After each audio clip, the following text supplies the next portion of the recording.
把中国得罪了个遍后，尹锡悦想回头，晚了，正好普京政府替中国教训了一番。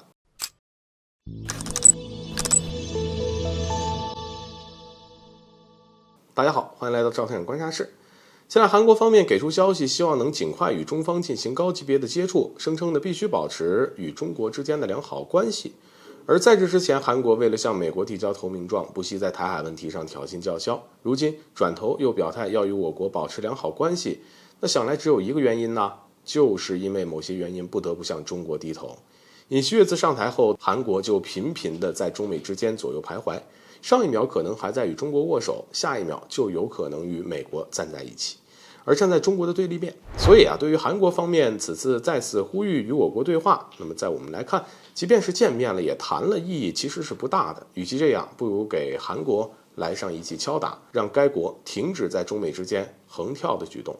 而目前尽管中方没有就此给出正面的回应，但普京政府的行为倒是变相的替中国教训了韩国一番。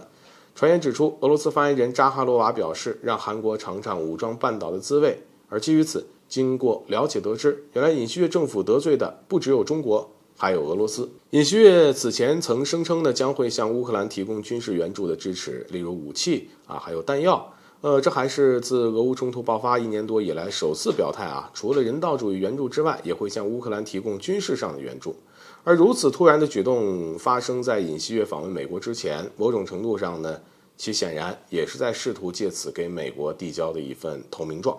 只不过韩国方面没想到俄罗斯方面的反应会这么大，而兴许在尹锡悦当局的心里，俄罗斯顶多是警告，但没想到会激怒该国。于是在扎哈罗娃说出的这番话后，引起了韩国政府的高度担忧。很快尹锡悦就宣布将会派人到俄罗斯进行访问，寻求韩俄关系的降温。报道称，派出前往俄罗斯的是韩国外交部第一次官张虎镇。在上个月初之前他一直担任的是韩国驻俄罗斯大使，所以可见这也是韩国方面派他前往莫斯科的原因，以为熟人会好说话。然而俄罗斯是什么样的国家？那可是战斗民族身为该国总统的普京一直以来更是有仇必报。韩国在什么方面不挑衅叫嚣，偏偏在敏感的俄乌问题上挑战战斗民族，而普京当局怎么可能会容忍呢？只能说韩国如此的算盘是打错了，自认为即便是招惹了俄罗斯，俄罗斯也会像对待日本、乌克兰那些国家一样一开始总会给机会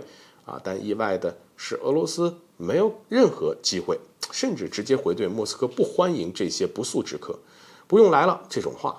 无异于是彻底关闭了与韩国的外交对话大门。从侧面也看出俄罗斯方面对韩国讨好美国其实是不满的其实韩国的担忧可能还在后面。就俄罗斯方面拒绝了尹锡悦当局释放出来的善意来看很大可能意味着接下来俄罗斯将会展开对韩国的反制。如果是这样，那么假设中国也不原谅韩国，不想与韩国会谈可想而知韩国会面临怎样的一场血雨腥风。当然，总的来说，尹锡悦当局是咎由自取、自作自受的，其早就该为了讨好美国、得罪中俄时就该想到这么一天。好了，本期节目就到这里，欢迎点赞转发，留下你的精彩评论。